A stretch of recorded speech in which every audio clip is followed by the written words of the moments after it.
ito na nga, no, nagkaroon po ng rally dyan sa Hague, Netherlands, sa harap ng ICC patungkol po kay former President Rodrigo Roa Duterte na Release Duterte Now rally. Ayan, kung saan itong si Vice President Inday Sara Duterte isiniwalat ang history kung bakit nandiyan ngayon si former President Duterte. Sino ang tao na nag-orchestrate dito? Sino yung taong nagplano nito? Bakit nandyan ngayon si Tatay Digong? Isiniwalat po, ibinulgar po ni VP Sara dito sa video na ito. Yan ang ipapakita ko sa inyong lahat. Okay? Pero bago ang lahat guys, bago natin ito pakikinggan kasi medyo mataas itong mga banat ni VP Sara dito sa video na ito. At tayo po ay babanat rin, magre-react po tayo dito. So, ang lahat guys, bago natin ito pag-uusapan, help me po muna na i-like at saka i-share itong video natin para guys kakalat ito sa taong bayan. At sa mga first time na nanood dito ay makaparticipate sila, no? Importante na mag-share tayo, like dito sa video na ito para naman guys ay mabasa ko yung mga comment ninyo, okay? At sa mga first time dito sa aking channel ha, kung first time yung nanood dito at nagustuhan nyo ang ating talakayan, yung ating banatan, ay mag-subscribe na rin kayo ha para updated kayo lagi sa ating mga trending na balita. Ang subscription po ay walang bayad yan, libre lang yan, okay? So paldo na kayo dito. Unahin muna natin itong wala naman tayong ibang ano kundi pakikinggan natin po ang shoutout nga pala ha sa Hague, Netherlands, sa mga nagrarally dyan, brave Filipinos na nandyan po, sobrang mainit dyan ngayon sa Hague, Netherlands, pero nandyan po kayo, nagtipon-tipon po kayo para sa suporta po ni Tatay Digong. Nakakataba ng puso yung mga hanggang ngayon marami pa ring mga Pilipino na sumusuporta dito kay Tatay Digong. Ito po, panoorin po natin, no? Play! He should be released. And he should be released immediately. This is not about justice. This is about politics in the Philippines. Because who was the first to be sent to detention? President Marcos. Next, President Duterte. Next, pwede na. If the ICC wants the world to respect the institution, they should first know how to respect the law. Bring him home! Bring him home! Bring him home! Bring him home! Bring him home! Bring him home! Him home! Bring him home! Ang susunod na pagpapasalamat ko ay sa Filipino community dito sa Den Haag, sa Hague. Nagpapasalamat ako sa kanila dahil sila yung hiningan ko ng tulong para mabuo yung pagtitipon natin ngayong araw na ito. At meron akong special thank you kay Alvin and Tourism dahil siya ang ginulo ko para magawa ang rally natin ngayong araw na ito. And Alvin, na nawalan ng tulog dahil sa Faksilika.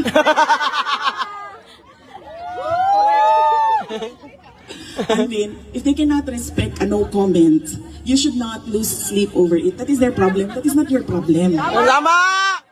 Dapat sila ang ma-stress sa'yo. Bakit ikaw ang na-stress sa kanila? Ikaw lang ang na-stress. Init na yan. Okay, binabashi VP Sara sa Paksilika na komentaryo. Thank you.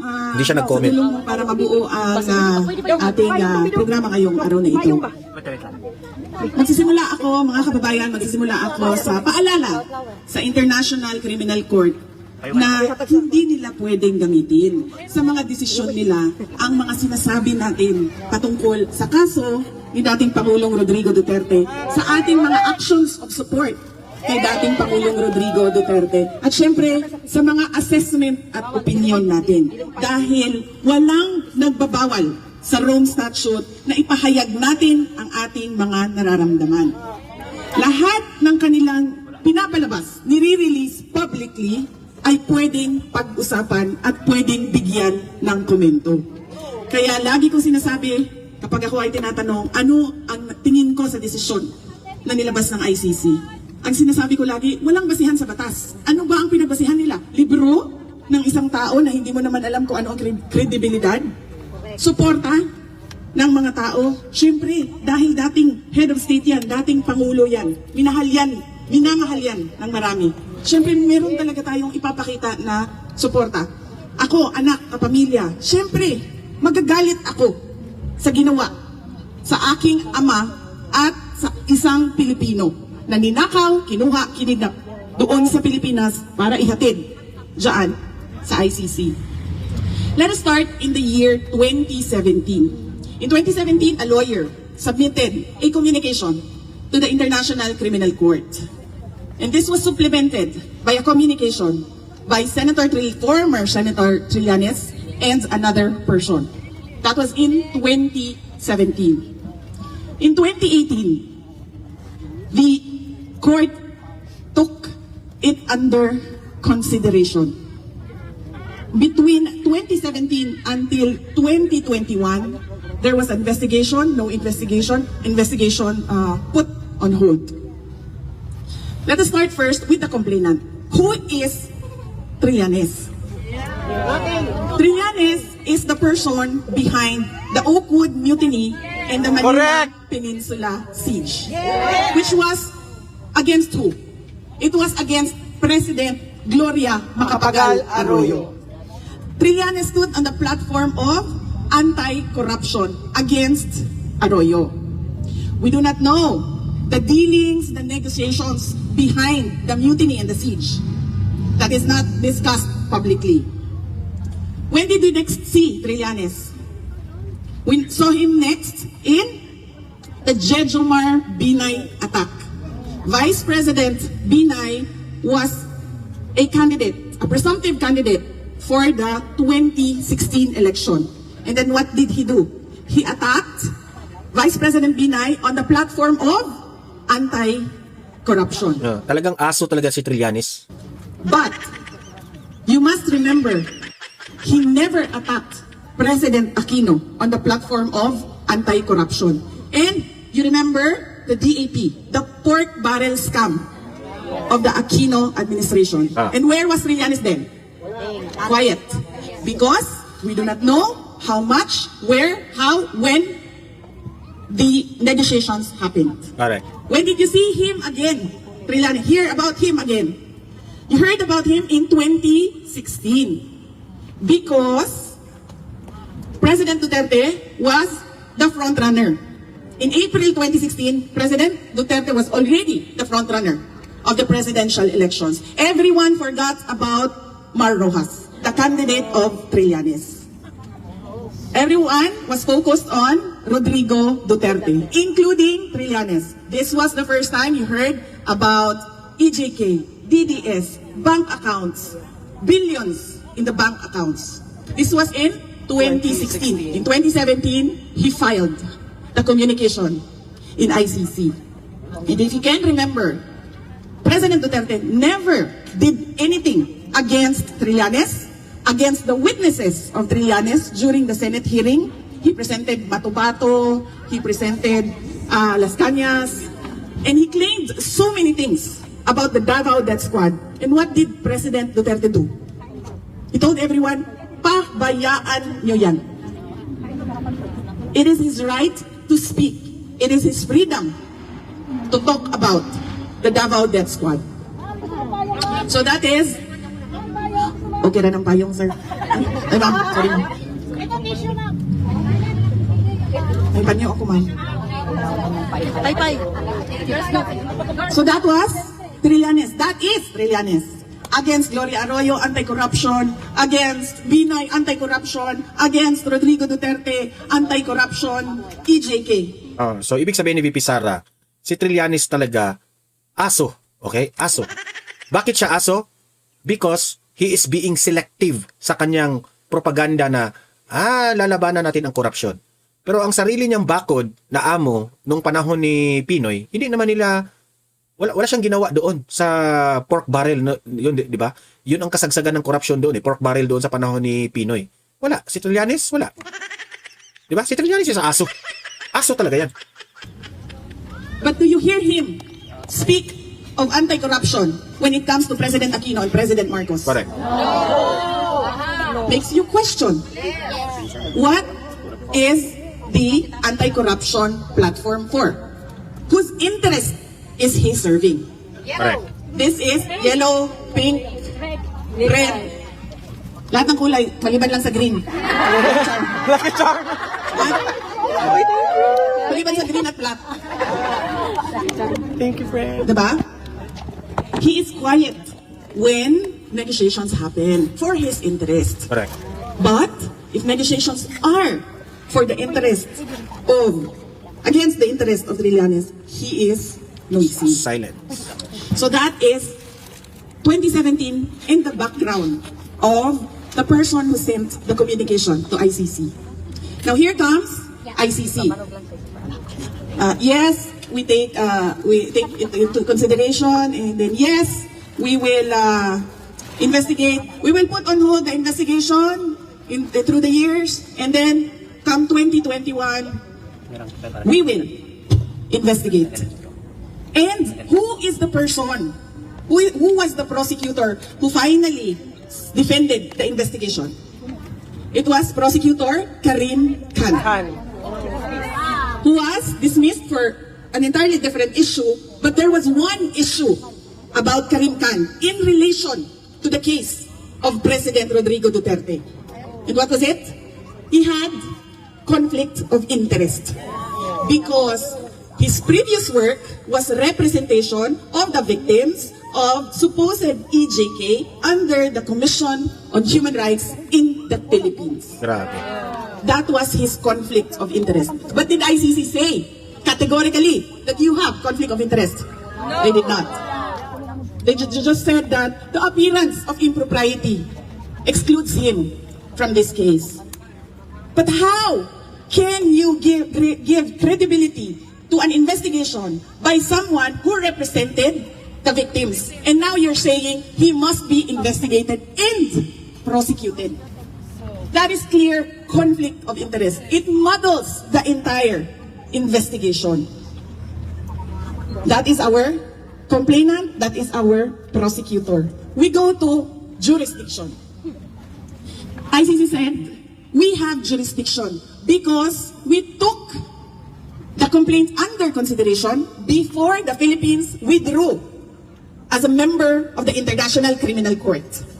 And what does that mean?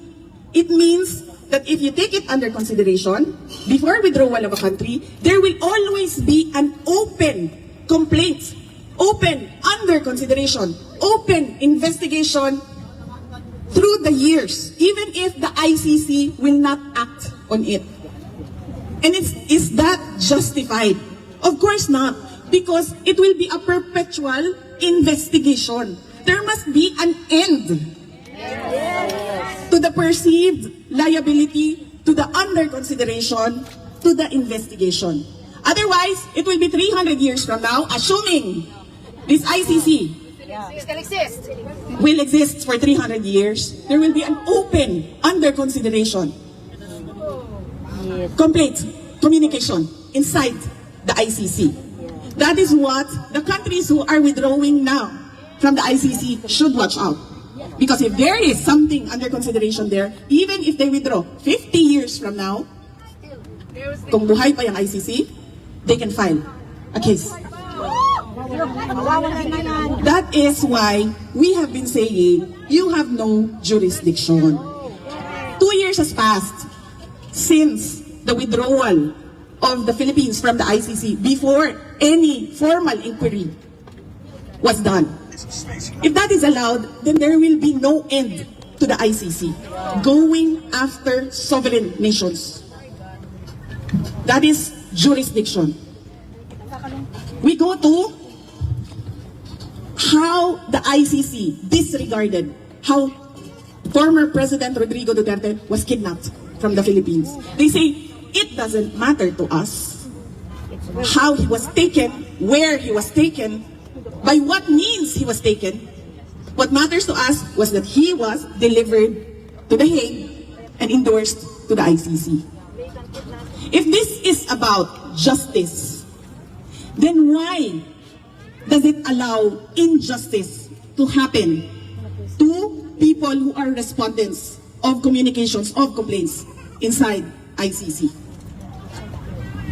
Next, we go to interim release, the release of President Duterte. There are 3 things in the Rome Statute that are to be considered before a release can be considered or granted to our respondent. First is that he is not a flight risk. Second is that he does not, will not, cannot obstruct the ongoing investigation.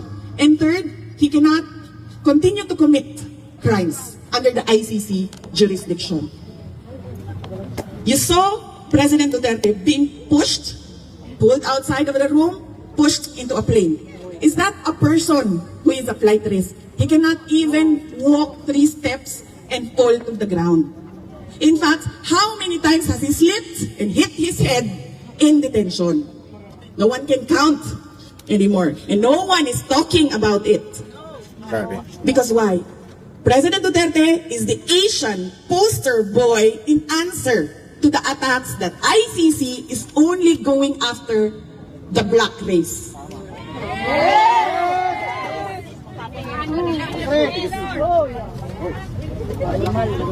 He is a flight risk because of the support of the Filipinos around the world. Is that an assessment, a correct measure of a flight risk? Second, he will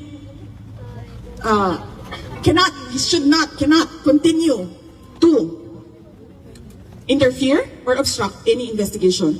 Investigation started when? When he was president. The witnesses, Matubato, Las Cañas, when? When he was president. And what did he do? Nothing at all. He allowed the ICC to say whatever it wants, to do whatever it wants, even when he was president. When he was former president, I told him, the ICC is doing an investigation. The investigators are coming in and out of the country. We have proof of immigration records. And what did he say to me? Pasag di na sila. Di na sila pwede manghilabot sa ato ang nasod. Pasag di na sila magsulod gawas dinhi sa ato ang nasod. And I knew that something was happening because I hear it from the office of the former speaker, Romualdez, and so I put it on record. What did I do? I wrote the president. Why is the ICC continuing the investigation inside the Philippines? And then he said, what did he say? He said, we will not cooperate in any shape or form with the ICC because it is an infringement in our sovereignty. On that point, he was correct. Because our judicial courts are functioning. We can go to court, file a complaint, the judge can hear it, the judge can decide, the judge can put you to jail easily. There is no breakdown of the judicial system in the Philippines. And so, any interference of the ICC is an affront to our sovereignty. And that is the only correct thing that Marcos did, or Marcos said about ICC, that letter. But did he follow through on what he said? He presented a letter, he released an official letter, but his left hand was doing other negotiations. He was doing exactly the opposite of his letter. He was allowing the investigation to happen, supported by the House of Representatives and Antonio Trillanes. And so we go to the corruption in the investigation. Former soldiers, former employees of Congressman Zaldico already executed affidavits saying that they were told to exchange pesos to dollars because this will be delivered to the Bayaran ng ICC investigators through Trillanes. Grabe. And this is not hearsay because the person who did the delivery, who received the instructions, who went to the money exchange and exchanged for dollars, who delivered the money was the same person who talked to Zaldico. And so, Grabe, no? how do we characterize Trillanes and Marcos in relation to ICC? Yes, they are traitors to a Filipino and to the country. But more than that, ang ICC ay tuta ni Trillanes at ni Marcos. Yes! yun yun. Because the ICC has no other case except for the case of President Rodrigo Duterte. And they found what? And they found Marcos, Trillanes, and money in the Philippine case. Maleta ang pinag-uusapan dito. So where is the justice in all this? There is no justice for the Philippines, there is no justice for the Filipinos, and there is no justice for former President Rodrigo Duterte. That is true, ma'am. He's the poster boy right now of ICC. The one and only. Oh, we have an Asian now. We're done with the blacks. Let's go to the Asians. To hell with the whites. We cannot go after them. Let's go after this one person who was delivered by Marcos to us.